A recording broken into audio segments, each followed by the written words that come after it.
intention sincere. Now this notion, we have the body, we have heart and mind. The heart and mind is not simply sensitivity. It's also intentionality. The heart intends. The heart has the powerful, especially in Kirkman sense, if you decide to do your work well, and that's your intention. But the intention has to be sincere. I want to do my work well. I promised my parents, but I don't do it. That's not sincere. Normally, the sincerity is to yourself. I'm honest with myself because the rectification of the heart relies upon my ability to follow my intention sincerely. Now, in order to do that, the controversy later happens, but just follow this line of thinking. You need to extend your knowledge. If you're not knowledgeable, if you do not learn a lot, you cannot simply make your will sincere because you'll be a lonely person. You're not interacting with other people. That's, keep in mind my, not definition, my understanding of the self in the Confucian tradition always as the center of relationships. At the center, you talk about the intent, the subjectivity, or internal resources of the person, sometimes not observable by the outside world. But as relationships, you have to understand the person in connection with other persons, in connection with the family, with the society, and so forth. So you have to have knowledge. To have knowledge is you have to investigate, you have to study. You cannot have knowledge if you don't study. So you have to study. So learning, study is the first step. If you do that, your knowledge will be extended.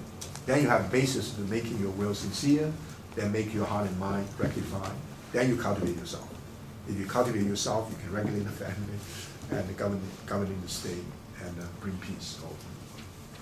Even today, I call it inner logic. It's very powerful. Now, don't undermine that inner logic. Not all societies simply accept it. Not all traditions.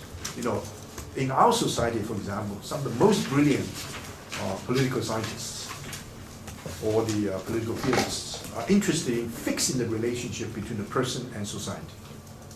This is very important in liberal tradition, social tradition. That's what we do.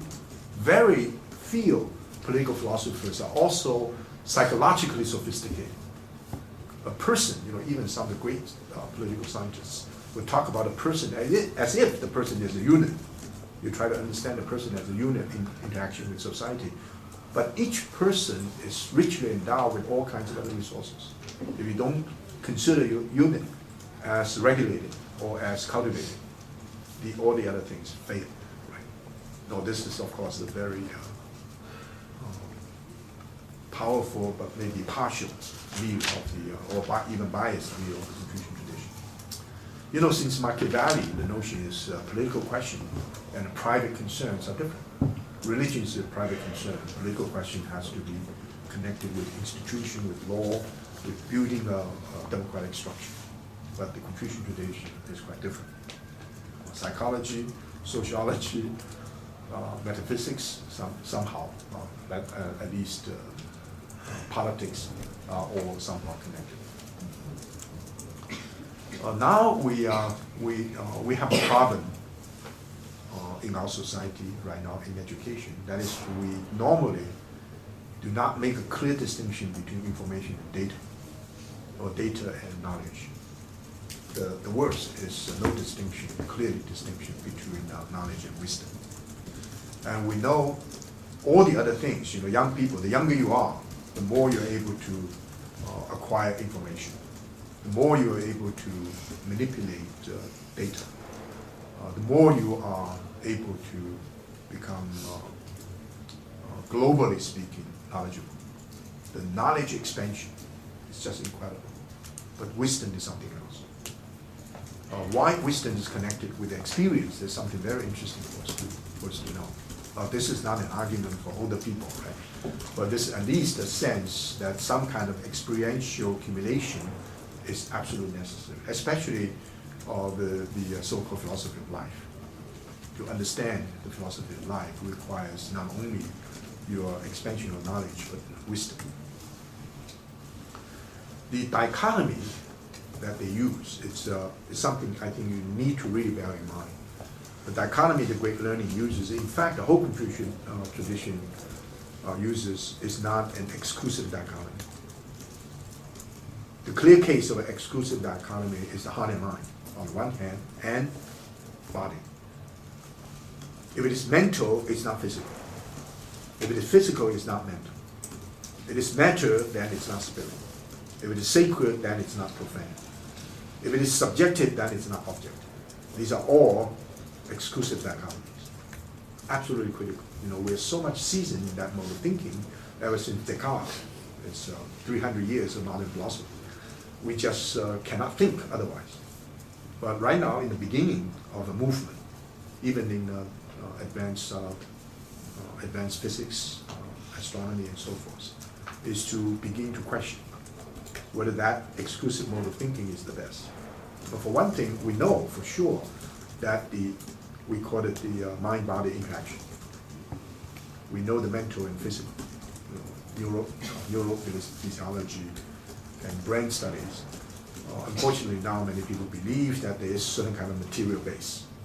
You get to your genetic code, and some people will be shy, some people will be introspective, extroverted, and all kinds of things can be determined by your gene. But still, the big question is that we know very little about how brain functions. And most people, not just philosophers, most scientists would not reduce the category of the mind to the category of the brain.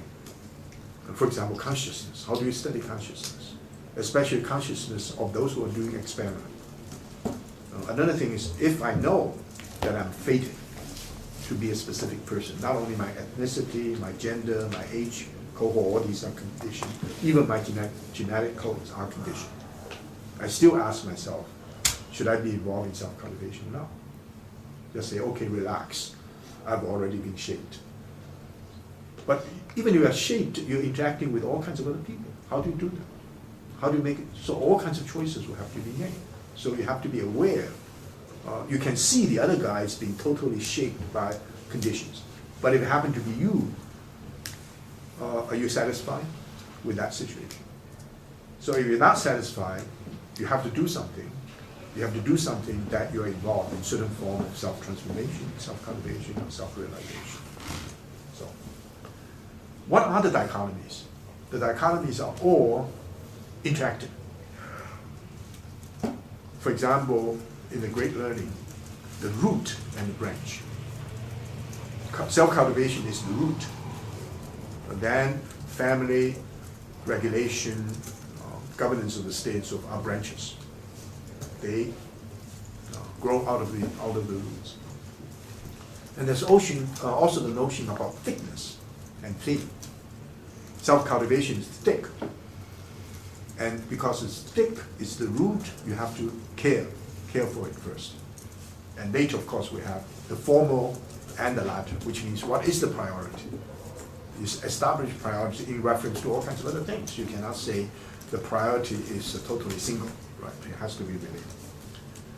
And of course, you have this whole question about part and whole. If you don't have part, you don't have whole. If you cannot have whole without parts.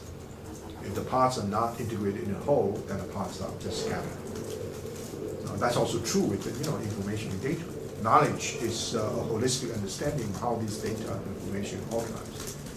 Wisdom is something else. We don't get into it now. So, the body and heart and mind are integrated. The body is, earlier in the medieval period, right now I don't think anyone accepts it. It's asceticism. The body is the prison house of the soul.